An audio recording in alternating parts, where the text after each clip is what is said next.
Bienvenidos una vez más a The Sherlock. Hoy vamos a hablar de un caso que parece sacado de una película de ciencia ficción, pero que en realidad ocurrió en la vida real. Un fenómeno que durante años desconcertó a científicos, médicos, diplomáticos y agencias de inteligencia de todo el mundo. Personas que de un momento a otro comenzaron a sentir un sonido extraño, una presión en la cabeza y mareos intensos, y que poco después desarrollaban síntomas neurológicos reales. Lo más inquietante de todo esto es que nadie veía nada, no había explosiones, no había contacto físico y no había rastros visibles tampoco. Solo síntomas. Este fenómeno fue bautizado, como lo dice el título del video y la miniatura, el síndrome de La Habana, que hasta el día de hoy sigue siendo uno de los misterios científicos y geopolíticos más inquietantes de nuestro tiempo, ¿no? En el siglo XXI. El primer caso conocido ocurrió en el año 2016, en La Habana, claramente la capital de la isla de Cuba. Diplomáticos norteamericanos destinados en la embajada comenzaron a experimentar, sensaciones inusuales dentro de sus viviendas. Algunos describieron un sonido totalmente penetrante como un silbido o un zumbido localizado en una zona específica de la habitación. Otros dijeron sentir presión en la cabeza, como si algo, invisible los atravesara, ¿no?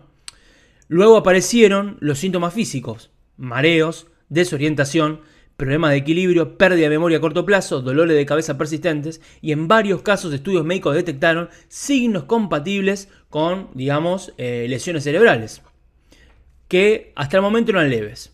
La situación se volvió lo suficientemente grave como para que Estados Unidos evacuara parte de su personal diplomático en Cuba, donde se inicia una investigación luego, y al principio se consideraron múltiples posibilidades, ¿no? Un arma acústica, algún tipo de toxina ambiental, interferencia electrónica también, incluso histeria colectiva.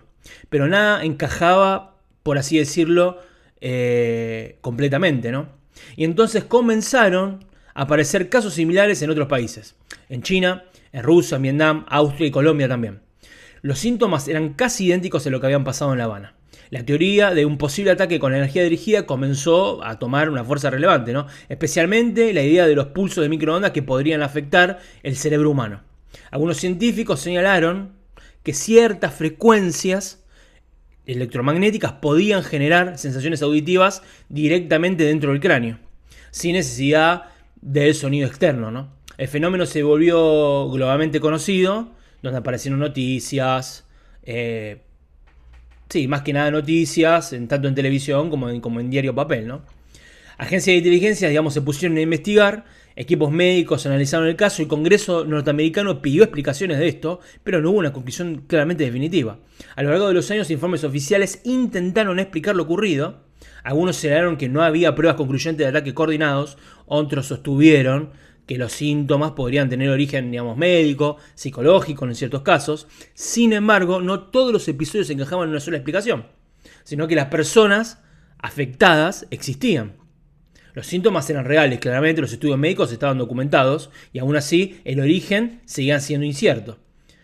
Para el año 2026, hace muy poco, el misterio volvió a ocupar los titulares de diferentes diarios. Es más, pueden ir a la web para que esté viendo el video y poner científico o síndrome de La Habana, noticias, y las últimas noticias nos va a aparecer de lo que vamos a hablar ahora, que también hay poca información, claramente.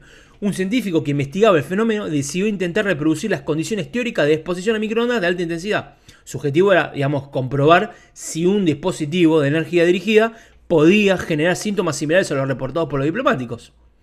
Trabajaba con modelos experimentales y, claramente como todo científico, con cálculos teóricos, ¿no? Pero durante las pruebas se expuso a niveles de radiación que, según lo que se está diciendo en la noticia y lo que se cree, afectaron su sistema nervioso. Poco después comenzó a experimentar síntomas, de los síntomas que nombré anteriormente: dolor de cabeza, persistentes y muy fuertes, y problemas de memoria, fatiga extrema y dificultades cognitivas. Los estudios médicos indicaron un daño neurológico irreversible, y algunos informes señalaron que las lesiones podían ser totalmente irreversibles. El caso generó alarma en la comunidad científica, claramente, no porque confirmara la existencia de un arma, sino porque demostrara que la exposición, se podría decir, podía tener graves efectos en lo que es el cerebro humano, ¿no? Entonces el propio investigador se convirtió involuntariamente en parte del misterio que justamente intentaba resolver.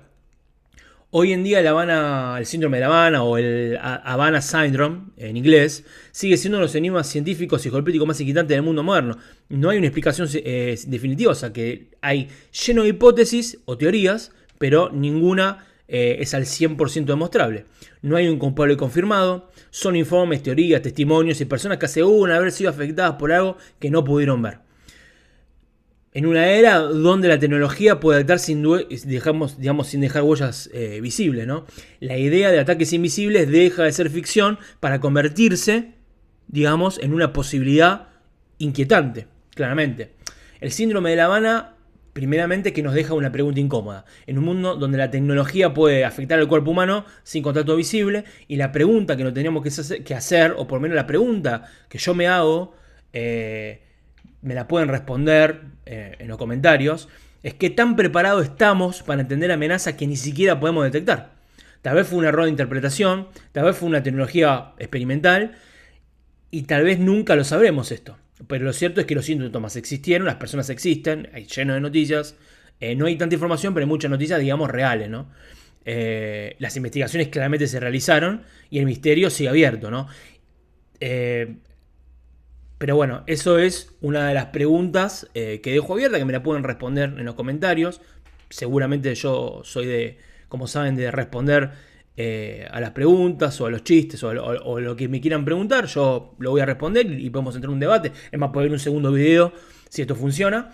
Si te interesa este tipo de casos reales, misterios científicos y fenómenos que todavía no tienen explicación, suscríbete al canal, activa la campanita. Y para no perderte los próximos videos, shorts, hay un cambio. Antes mostraba imágenes y yo no aparecía, ahora voy a aparecer. Es todo mucho más espontáneo. Y bueno, en The Sherlock analizamos historias reales que desafían a los que queremos saber sobre el mundo, ¿no? Gracias por acompañarme hasta el final y nos vemos en el próximo misterio. Les mando un saludo de parte de The Sherlock.